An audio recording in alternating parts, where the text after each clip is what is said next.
Selamat datang di channel Cerita Cinta. Channelnya cerita cinta romantis. Sebelum lanjut, mohon dukungannya dengan like dan subscribe dulu. Gairah liar suami orang, bagian 10. Liana mengajak Syahnas berjalan menjauh dari kelompok lelaki. Mereka menuju ke bagian stand minuman, dan mengambil gelas anggur yang sudah tersaji. Liana masih memperhatikan wanita yang dibawa Jendra, ia seakan tengah menilai dari atas hingga ke bawah. Tatapannya yang serius membuat Syahnas sedikit takut dan sungkan. Ia menjadi tidak nyaman, dan tidak betah berada di sana. "Sudah berapa lama kamu jadi pelnya Jendra?" tanya Liana tanpa rasa sungkan. Kata-katanya membuat Syahnas sedikit merasa sakit hati, meskipun itu sebuah kenyataan. "Mau jalan 3 bulan, jawabnya. Liana tertawa kecil mengejek, ia meneguk anggur di dalam gelasnya. Luar biasa sekali, ada wanita yang bisa meluluhkan hatinya selain Elisa. "Apa kamu memakai pelet, susuk, atau semacamnya?" Syahnas menyadari bahwa wanita murahan sepertinya akan selalu dipandang rendah oleh orang lain. Tidak peduli apa alasannya melakukan hal itu. Sekali ia terjun ke dalam jurang kenistaan, ia akan selamanya dicap sebagai manusia buruk. Hal yang harus dilakukan hanyalah mengakui, karena tidak ada pembenaran untuk tindakannya. "Aku hanya menjual diri, kebetulan saja Mas Jendra yang membeli. Kami sama-sama membutuhkan, aku butuh uangnya dan dia butuh tubuhku. Kamu ingin aku bagaimana?" kata Syahnas dengan nada pasrah. Mata Liana berkaca-kaca, ia terlihat menghela napas menahan kekesalannya. "Aku rasa kamu tidak punya rasa kasihan sebagai sesama wanita, kamu tidak pernah berada di posisi Elisa." Liana selalu sedih setiap kali mengingat Elisa. Persahabatan mereka begitu erat, sampai memiliki suami yang juga saling bersahabat. Ia tidak menyangka Jendra sampai tega menduakan sahabatnya, yang bahkan dalam kondisi tidak berdaya. "Setiap hari aku sudah meminta maaf padanya," kata Syahnas dengan nada sendu, ia menundukkan kepala. "Tanpa kamu ingatkan, aku juga sudah tahu kalau perbuatanku sangat buruk. Tapi, kalau Mas Jendra tidak membawaku ke rumahnya, ia harus melepaskan Elisa dan menikah dengan wanita lain," lanjutnya. "Apa?" Liana tidak percaya dengan apa yang ia dengar. Syahnas mengangkat kepalanya, ia menatap wanita di hadapannya dengan serius. "Keluarga Mas Jendra membutuhkan penerus, mereka menyuruh Mas Jendra meninggalkan Elisa, dan menikahi wanita lain yang bisa melahirkan anak. Tapi, Mas Jendra menolak karena masih sangat mencintai Elisa. Makanya dia membayarku untuk bisa melahirkan anaknya, tanpa harus meninggalkan Elisa. Aku hanya melakukan apa yang belum bisa Elisa lakukan, termasuk datang menemaninya ke pesta ini." Liana tertegun mendengarkan penjelasan dari Syahnas. "Elisa itu sahabat baikku, kami sudah berteman sejak SMA. Dia orang yang sangat baik dan lemah lembut. Saat ia mengatakan ingin menikah dengan Jendra, aku sangat senang. Apalagi Jendra adalah sahabat baik suamiku. Sayangnya, dia sekarang koma. Bahkan aku rasa sudah sangat lama, kami tidak bisa lagi saling bertegur sapa." Mata Liana tampak berkaca-kaca menahan tangisnya. Setiap kali mengingat Elisa, hanya kesedihan yang dirasa. "Kalau memang kata-katamu itu benar, tinggalkan Jendra setelah kewajibanmu selesai. Jangan rebut Jendra dari Elisa, apa kamu bisa melakukannya?" tanya Liana sungguh-sungguh. Syahnas terdiam sejenak. "Iya, aku akan melakukannya. Aku tidak akan merebut Mas Jendra dari Elisa," ucapnya. Jendra dan Regi tampak sibuk berbicara, dengan banyak pengusaha yang mereka temui. Seperti biasa, pembahasan saat mereka bertemu tak jauh dari urusan bisnis. Mereka terbilang masih muda, dibandingkan dengan para pengusaha lainnya. Bisnis mereka juga menanjak dengan pesat, sehingga mampu mengimbangi para pengusaha senior, yang sudah lebih dulu terjun dalam dunia bisnis. Ketika mendapatkan kesempatan untuk sedikit menjauh dari perkumpulan, mereka menghampiri stand makanan, dan mencicipi beberapa hidangan yang sudah tersedia di sana. "Hari ini aku merasa beruntung ada kamu. Setidaknya teman bicaraku bukan orang tua semua," ujar Regi sembari menikmati sushi yang diambilnya. "Tapi, kamu kan selalu ditemani Liana." "Aku rasa itu tidak masalah," kata Jendra. Ia lebih memilih kue-kue kecil berbentuk lucu. Sudah aku bilang, wanita tidak akan betah berlama-lama mendengarkan pembahasan bisnis seperti kita. Ya, kecuali kalau pasangan kita memang sama-sama pengusaha. Liana juga lebih suka berkumpul dengan teman-temannya. Aku harap dia tidak melakukan apapun kepada Syahnas, gumam Jendra. Regi tertawa mendengar kekhawatiran Jendra. Istriku itu orang baik, jangan khawatir, katanya. Oh, iya. Bagaimana dengan rencana perilisan produk baru perusahaanmu? Bukankah seharusnya bulan ini? Apa kamu menundanya? Tanya Jendra. Mendengar pertanyaan itu, raut wajah Regi berubah murah. Gagal, lirihnya. Apa?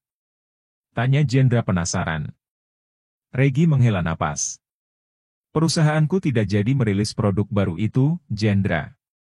Ada perusahaan saingan yang lebih dulu merilis produk sejenis, yang sangat mirip dengan konsep dari perusahaanku, katanya dengan nada kecewa. Jendra terkejut dengan ucapan Regi. Beberapa waktu yang lalu, Regi selalu bersemangat menceritakan rencana perusahaannya yang akan meluncurkan produk baru, yang diharapkan bisa memberikan gebrakan dalam bidang teknologi dan rumah tangga. Perusahaan Regi sudah lama merancang robot yang bisa menyapu dan mengepel secara otomatis. Butuh waktu hampir 2 tahun bagi Regi untuk merancangnya bersama tim. Sudah banyak waktu, tenaga, dan tentunya biaya yang dikeluarkan untuk merealisasikan proyek itu. Kenapa bisa seperti itu? Tanya Jendra. Entahlah, aku juga tidak tahu. Mungkin saja ada orang dari perusahaanku yang membocorkan rencana itu kepada perusahaan saingan. Seluruh tim juga merasa kecewa, tutur Regi. Kamu sudah tahu siapa pelakunya? Regi menggeleng. Memang perusahaan mana yang mengeluarkan produk itu? Aku bahkan belum tahu karena belakangan tidak terlalu mengikuti berita, ucap Jendra. Otakmu terlalu sibuk dengan Syahnas, Jendra, ledek Regi. Ah, diam kamu. Kesalnya. Hahaha. Maaf. Aku sangat pusing, sampai malas untuk membahasnya. Itu adalah perusahaan baru, namanya Sonic Tech. Anak cabang perusahaan lama milik Tuan Gumilang, kata Regi. Jendra mengerutkan dahi. Apa pemiliknya adalah Jarwis, anaknya Gumilang? Kok kamu bisa tahu? Regi terkejut, ternyata Jendra juga mengetahuinya. Itu dia sekarang ada di sana, kata Jendra sembari menunjuk ke satu arah. Regi mengikuti arah telunjuk Jendra. Benar saja, Jarwis ada di sana. Jarwis adalah pemilik perusahaan yang lebih dulu memasarkan produk dengan konsep serupa dengan perusahaannya. Ia lebih kaget saat melihat Aditya juga ada di sana. Mantan karyawannya terlihat santai saat menghampiri Jarwis. Keduanya seperti sudah sangat akrab dan saling kenal dengan baik. Apa jangan-jangan dia yang sudah membocorkan rahasia perusahaanmu kepada Jarwis? Tebak Jendra. Aku tidak percaya ini. Itu tidak mungkin, kila Regi menggelengkan kepala. Selama ini, Aditya merupakan salah satu karyawan teladan di perusahaan. Dia tidak pernah membuat masalah atau bertengkar dengan karyawan lain. Ia sangat percaya kepada anak buahnya, salah satunya Aditya. Liana, aku mau ke toilet sebentar, ya, pamit Syahnas. Sejak berangkat ia belum sempat ke kamar kecil. Sebenarnya sejak tiba di sana, ia sudah sangat ingin buang air hanya saja sungkan kepada Jendra. Oh, baiklah, aku akan menunggumu di sini. Toiletnya di sebelah sana, ya. Kata Liana sembari menunjuk ke suatu arah. Iya. Titip tasku sebentar, kata Syahnas seraya memberikan tas tangannya kepada Liana. Syahnas berjalan ke arah yang ditunjuk oleh Liana, letak toilet berada tak jauh dari tempat acara. Di dalam toilet wanita, tampak beberapa orang yang tengah membenarkan dandanannya. Ia memasuki salah satu bilik toilet yang kosong untuk buang air kecil.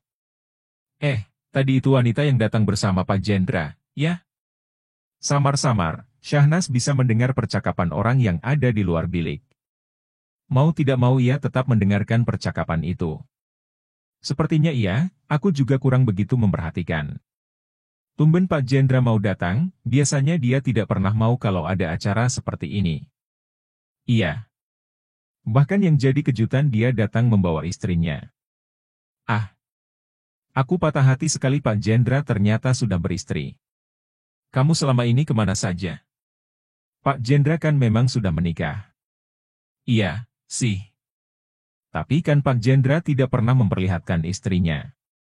Jadi aku punya harapan untuk bisa menjadi istrinya. Kalau kamu sedang tidur, mending cepetan bangun deh. Mimpinya ketinggian bisa menikah dengan Pak Jendra. Ah, sudah. Sampai kapan kita mau ngobrol di sini? Balik ke dalam, yuk. Iya, deh. Ayo kita keluar. Syahnas sengaja menunggu suasana di luar sepi, baru ia keluar dari dalam bilik. Ia tidak menyangka, para wanita itu akan begitu berani berbicara padahal tahu dia ada di sana. Ternyata Jendra disukai oleh banyak wanita. Syahnas mencuci tangan, dan membasuh mukanya agar lebih segar.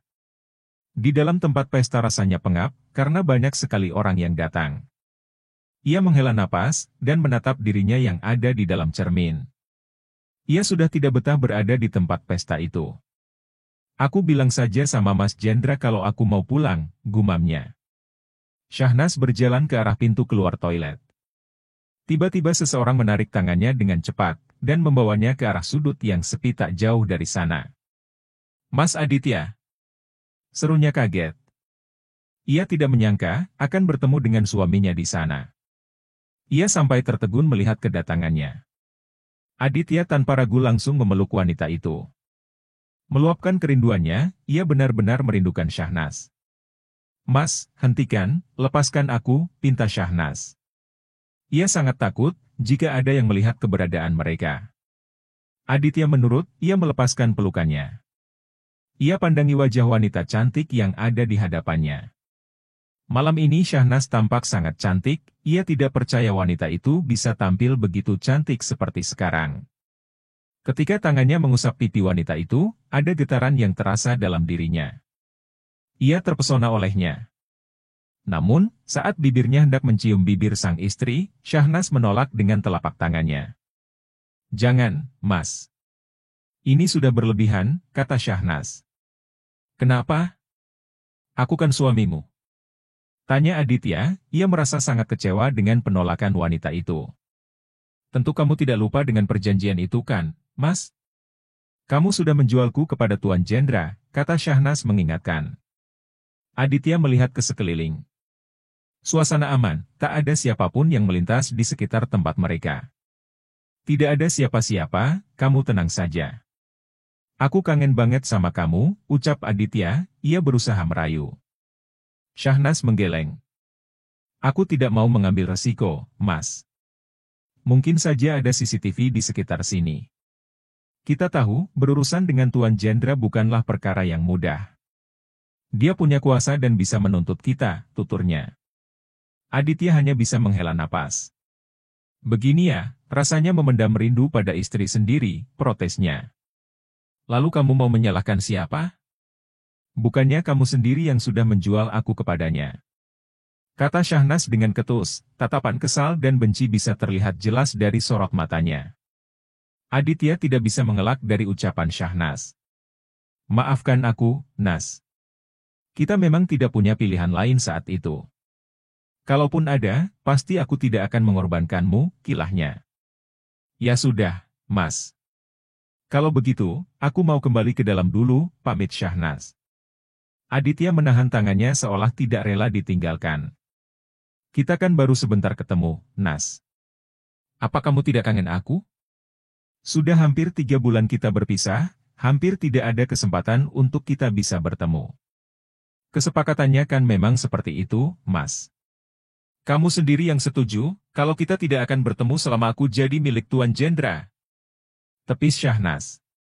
Aditya merasa percuma berbasa-basi dengan Syahnas, wanita itu tampaknya masih punya rasa kesal kepadanya. Iya, sayang. Maafkan aku. Kamu sabar-sabar saja sebentar, ya. Nanti kita akan bersama lagi, kata Aditya menenangkan. Ia membelai rambut Syahnas, namun wanita itu menyingkirkannya. Oh, iya. Apa Pak Jendra juga ingkar janji? Sudah 2 bulan dia tidak memberikan transferan uang kepadaku, sayang. Dia kan sudah menjanjikan untuk rutin mengirim 50 juta per bulan ke rekeningku, protes Aditya. Aku yang memintanya, lirih Syahnas. Apa? Tanya Aditya memastikan apa yang baru saja ia dengar. Syahnas melayangkan tatapan tajam ke arah Aditya. Aku kecewa sama kamu, Mas, katanya. Kecewa? Memangnya apa yang sudah aku lakukan? Aditya berpura-pura tidak tahu apa-apa. Syahnas terlihat semakin kesal. Jangan pura-pura tidak tahu, Mas. Kamu nggak pernah ngurusin ibuku, kan? Kamu juga tega menempatkan ibuku di ruang kelas perawatan paling rendah. Ia tak bisa lagi menahan dirinya untuk mengungkapkan kekesalannya itu. Aditya terlihat panik, wajahnya langsung pucat pasi. Apa yang Syahnas katakan, semuanya adalah kenyataan. Ia memang agak lupa untuk mengurus mertuanya. Ia kira, Syahnas tidak akan bisa keluar dari rumah Jendra sebelum melahirkan anak. Padahal, ia sudah berencana membiarkan ibu Syahnas mati secara perlahan di rumah sakit, supaya dirinya tidak ada lagi beban. Bersambung.